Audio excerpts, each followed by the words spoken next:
Hey, what's going on YouTube? Welcome back to the channel, or welcome to the channel. I'm in the truck taking a drive, so I got some time to spare. It's pretty clear that I haven't been as active as I was on here, and like I said on my last video, it does suck, but sometimes you just need to step back, worry about other things, and this doesn't pay my bills or make me able to quit my job, so it's really not worth the stress. It's kind of just something I do for fun, and getting a paycheck from it is just a bonus, and that goes right to the car to be able to make more videos. And the car's also been down for a while, so there really isn't much to film. Lately I just been focused on getting it running. The year's almost over here in Maryland, so I don't really have that much time, so for me to pick up the camera and film every little thing, it's just going to slow me down. So that's really the reason of this video. It's just an update so everybody's in the loop and everybody's up to date on what's going on, so you know where I'm at now and where I'm going to be going in the future. This isn't going to be any action in here, no racing, nothing crazy. It's just going over some parts that I've installed, things that I've changed, things that I've upgraded, things that have caused me headaches, and everything in between. So let's get it started, I guess. I don't know how I'm going to do this, but I'm going to try to get a timeline. Most of these probably aren't exactly in order, but who cares? You guys will get the point. I'm just here to make videos to help other people out, so you'll understand.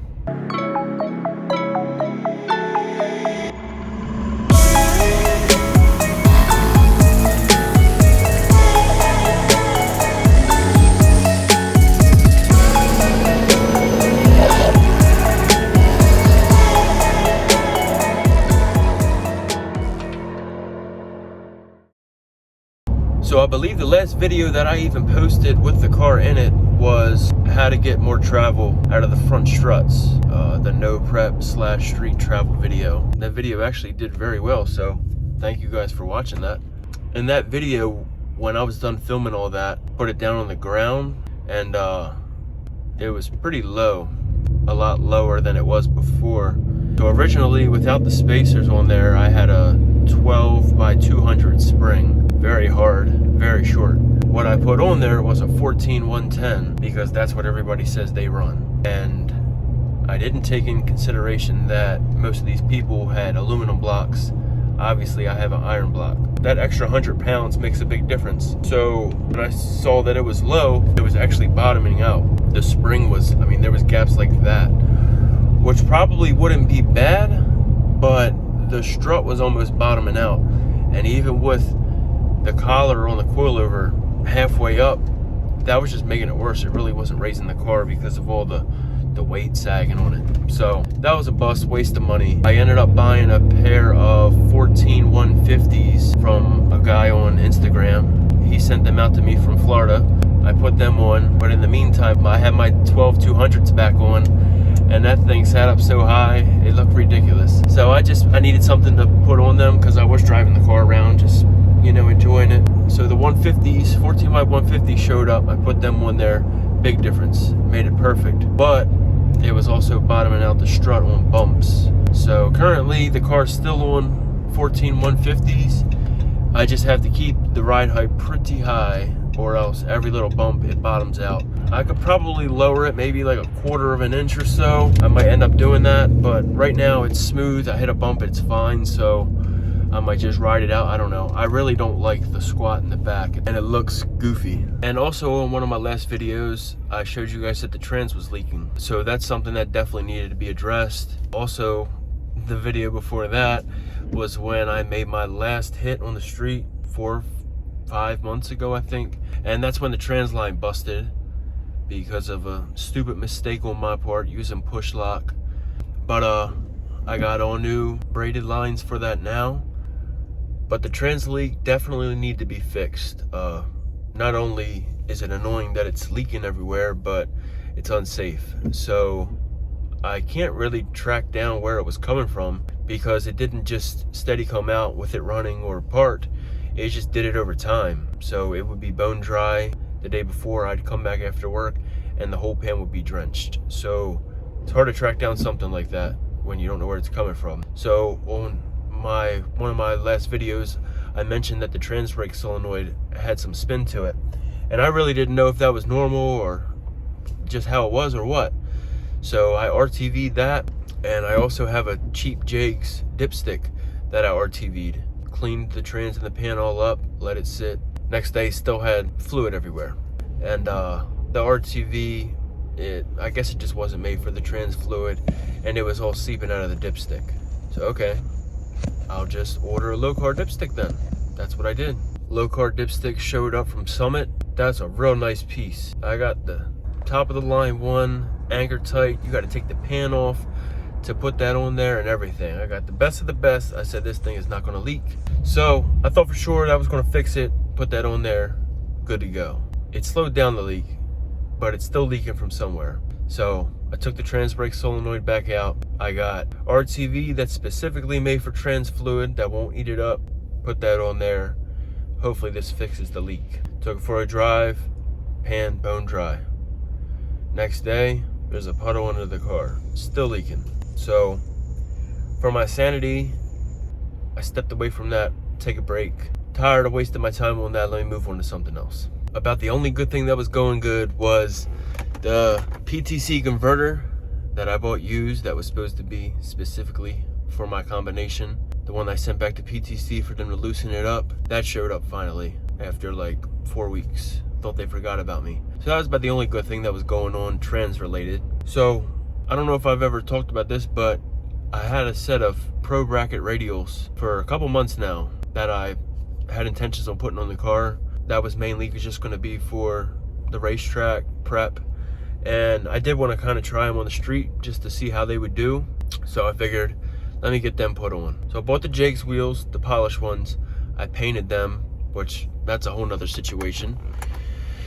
Painted them like 3 times to get the color right, and finally just gave up on it.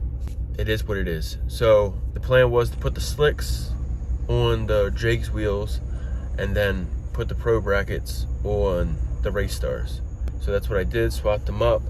I also put the wheel screws in on the Jags wheels for the slicks so they wouldn't spin, because I noticed the slicks wadded up a lot depending on the air pressure, and it would make it spin on the rim. And after all that, I took it for a ride. Man, radials are so much smoother than slicks. So the way I am, I dwell on stuff. I gotta get to the conclusion if something's wrong. So the trans thing's still in my mind. I need to figure out the leak. So when I drained the fluid out a couple weeks ago or whatever, I put the far pack gasket on there because that's what everybody said worked. Put a thin layer ATF and it won't leak. Well, I figured maybe it's the gasket, because I noticed when I put the pan on there, some of the bolts were hard to get in. They wanted to go in crooked. So maybe the gasket was off alignment. Maybe that's what's making it leak. So I got another gasket, a far pack, same song and dance. Filled it up with fluid, took it for a ride, bone dry, next day, full of fluid all over it. So maybe it's not the gasket. So drain all the fluid out again for the 3rd or 4th time and see what's going on. It does look like a little cheap pan. Maybe it's warped, maybe that's the issue. I try to put the pan on without a gasket and I can feel it's really wobbly. So I don't know if that's warping or the case is warped, I don't know. After messing with it for a day or two, it looked like it was the filter hitting the bottom of the pan. So took the tube out, took the filter out, tried to push it up there as far as I could. It really wouldn't go that much higher. I already threw out the old filter that probably didn't even need to be changed. That obviously was okay. The pan definitely never leaked. It was always coming from somewhere else. Also, it looked like it was hitting on the new low-carb dipstick, the nut on the bottom for the anchor tight. So I grinded that out, cleaned it all out, still wobbly. I'm like, well, I need to get something that's gonna sit this pan down a little lower. So when I asked people what's a good pan, or what's a good pan gasket that won't leak on a 400, a lot of people said the blue Moroso. And that looks like it's way thicker. I think it's like 3/16 of an inch. That's a good bit. The far pack is a millimeter, and it's a good quality piece. You know, Moroso's a good brand. It's not Chinese junk, and it's supposed to be reusable. If I got to keep taking this pan on and off, that's perfect for me. So I got it, and it sealed up really good. No wobble, it went on flat. The filter's not bottoming out. I grinded the side, so now the dipstick's not hitting. Good to go. Put it all on there, bolted all down, torqued it in sequence. I did everything by the book the right way to avoid any kind of leak from the pan. Well, I hate to keep talking about the same thing, but it still leaked. I don't know what's going on. It's not a bad leak, but it's a little leak, and now I know exactly where it's coming from. Thankfully, the Moroso gasket being blue, I could see the trail of where it's going. It's coming from the gear selector seal. So for those that know, you have to have a certain tool to get that seal out, and it also has a tool to put the seal back in. The seal, it's a little small thing. If you don't know what it is, look it up. A little seal that's been causing me all these problems. Well, probably not all the problems, but that's the only problem now. I tried to do it in the car. It's not gonna work. The frame rail's in the way, and there's just no way it's gonna happen. I try not to ask for help because I need to learn this on my own. I asked my dad to look at it for me. He said the trans is probably gonna have to come out, which I kind of already knew. So the good thing about that is it needed to come out anyway, because I got the converter, the flex plate, all that still needs to go on. So kill two birds with one stone. So we spent the evening pulling the trans out.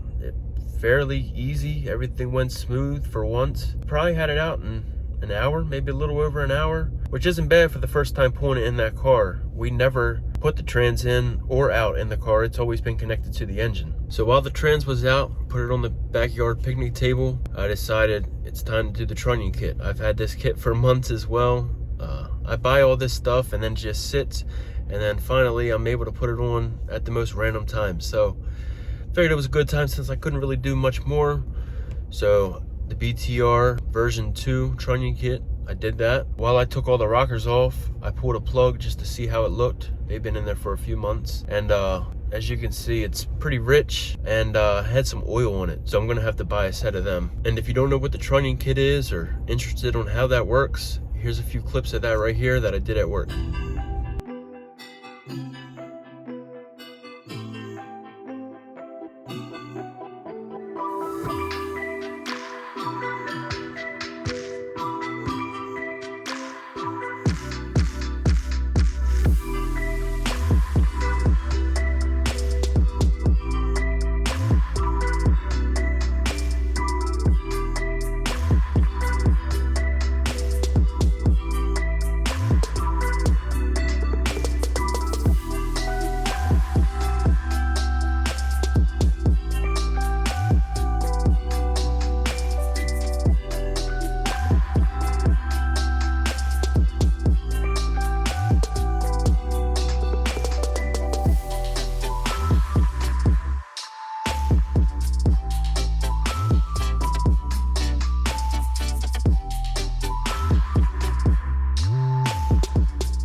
Also, while we're on a standstill and the rockers are off, I wanted to remark the balancer in order to verify the timing.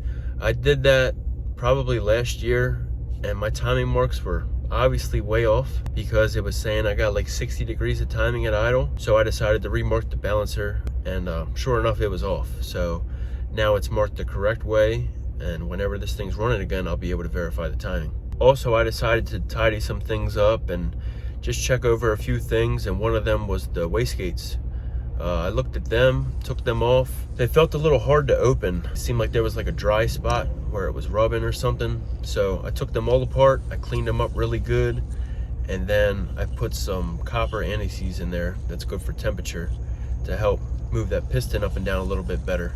Like I said, I'm learning all this. I don't know if that's the right way to do it, but it definitely felt a lot better when I was done doing it. All right, guys, so trans is pretty much ready to go back in. Just need to throw the new converter in. This is the old converter, the Jegs one. Might be for sale soon if anybody wants it. While the trans was out, did the seals. I put this ICT billet governor plate on. Of course, ICT everything. This was already on there, but I never filmed it. A new low car dipstick that does not leak. I sealed up the trans brake solenoid really good. Put the Moroso blue gasket on there, which so far isn't leaking a drop. One of these fittings was bad. Replaced the fitting. Front pump seal, that's new. Just put that in. And this, the gear selector seal was bad. It was leaking really bad. Once this was all in the car still, I thought the gasket was fixing all the transmission leaks, but that just led to this leaking. Well, this was probably always leaking, but it just led me to see that this was actually leaking because I could follow the trail all the way around. So I took the gear selector off, tried to use this tool from Amazon, which is a seal remover. It also comes with the installer. This tool specifically didn't work, but I ended up using another tool that was similar to that, just a little bit better. And it came out. Didn't film that because it took a lot longer than I thought. Once I realized that this was just smushing the threads, I was back here for about an hour picking at it and wasn't getting nowhere. So I got it out the next day. I need to maybe redo these connectors for the trans temp. Also need to, I'm gonna put some connectors on this just in case this ever has to come out again. I don't have to keep cutting the wire. But yeah, that's about it. Just gotta throw the converter in and new flex plate, and then it'll all be 100% or close to it and ready to go testing. Bye bye old, ate up, rusted, bent up stock flex plate. Everything's still looking pretty good back here. No leaks, nothing. And pretty clean for this junk box. All right, here's my new flex plate that I'm putting on.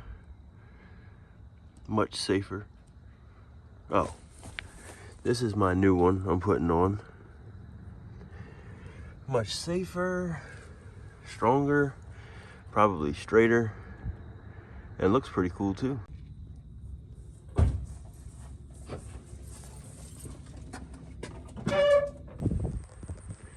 All right, Saturday morning's here. Time to put this trans back in. See if this new converter's gonna be what I want or not.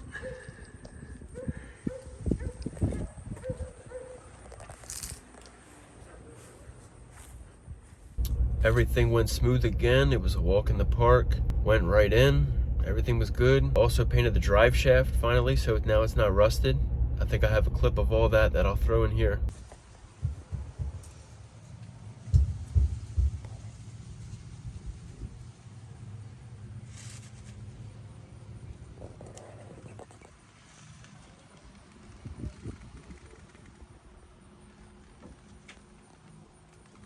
So I've been dealing with boostleaktesters.com. Most people overlook this, but with my car always feeling like it's not building the right boost and it's got a hard time following the boost ramps. It's just something I wanted to verify and make sure there wasn't any leaks. So I hooked all that up, and there actually was a few leaks. There was one in the intake on one of the fittings that I replaced, and there was also a leak at the blow-off valve, a pretty big leak. So I just once again RTV'd all around the V-band, and it stopped the leak a little bit. There's still a little bit of a leak, but it's not as bad as it was. So now it's time to top off all the trans fluid, see if this thing will start up. Since it's been down with the trans out of it, I've put new rockers on it.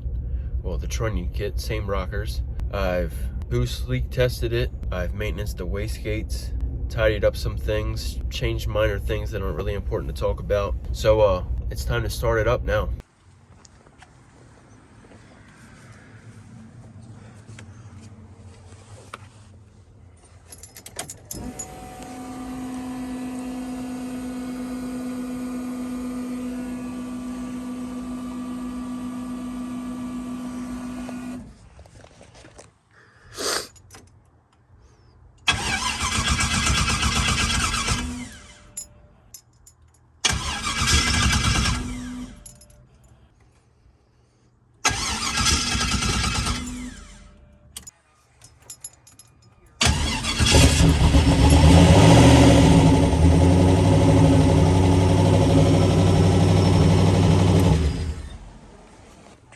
rockers.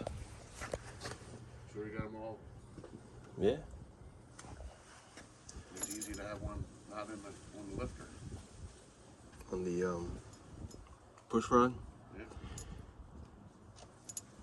I mean, they look like they were all good. I didn't double check them, but.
Started up really good. At first it was struggling really bad, but we got it running and sounded good.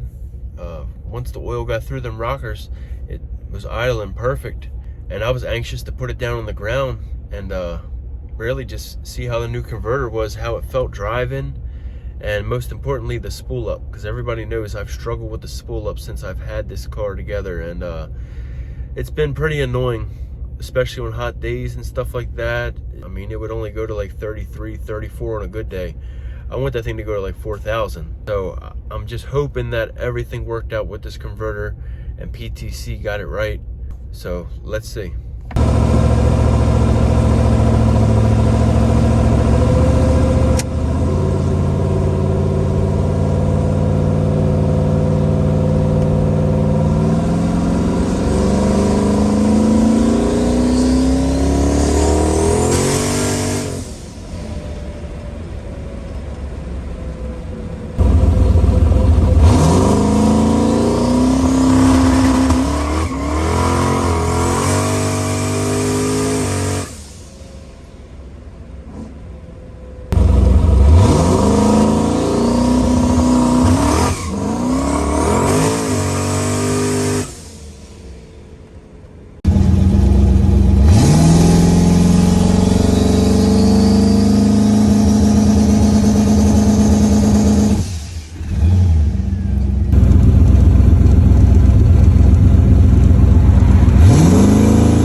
Here's a comparison log of two spool ups. The dotted line is the old converter, the solid is the new. About the same launch RPM and boost. Old converter takes about 9 seconds. New one, a little over 2 to hit the same target boost and RPM. And just look how much higher it flashes. And it'll go 4,500 is the highest I've had it. The old one struggled to make it to 32. So really happy with the PTC. Glad I made the switch, finally. So the good news is that thing spools up amazing. I cannot thank Dusty Bradford and the PTC team enough for pretty much knocking it out of the park with this converter. It drives just like it used to. It's not loose when you're trying to go. It feels good. The drivability is almost the same as it was before, and it always drove perfect, just that spool up. You can see the comparison video. It's ridiculous how much better it is, and that was at a higher RPM as well. So I can't thank them enough. I'm beyond happy with it. I cannot wait to test it all out. With good news, there's always bad news. The bad news is the gear selector seal is still leaking. I don't know if it was an installation error on my part, or maybe it was a bad seal from sitting. I don't know. I have 2 more that I can throw in there and see if that makes a difference. Hopefully I didn't mess up the case trying to get it out, because I had a hard time getting that out. because the tool that I had bought was no good. The threads just bent over and it wouldn't go into the seal to pull it out. So I had to end up borrowing one that actually got the seal out in like 20 seconds. But one of these days, I'm gonna drop the trans down again and try to replace that seal, and hopefully that fixes it. Because if not, I'm just about to ready to buy a Glide and get rid of the 400 because I can't do the leaky transmission thing. I can't do it. I was able to verify the timing, and sure enough, the timing is spot on, which I had suspicions that maybe the timing was off, because the way I used to spool up the turbo when it had the old converter, I had to really manipulate some things. I mean, I had it like 42 degrees of timing into like 3 pounds, and then I would yank it all out to make it build boost once it got to the 2-step. And I always thought, what if the timing's off, 5 to 10 degrees? That could throw everything off. That could make it not want to spool. I mean, who knows? But luckily it's spot on, so now I don't have to offset anything. Everything's good to go. And I've just been enjoying the car, and that's pretty much everything that I've been doing. You guys are pretty much up to date with real time now. I took all the weight out of the back. I had like 120 to 130 pounds in the back for the street. I took all the weight out, and I've just been enjoying the car. I've been trying to work on the tune and clean it up really good since the weather's changing. I've been trying to dial in the PID settings for the boost controller, because ever since I put this new turbo on there, it wants to not boost creep, but overshoot the target. So I've been trying to work on that. I think that I got that pretty close. The only way I'll know is when I take it to the track, see if it follows a boost ramp or not.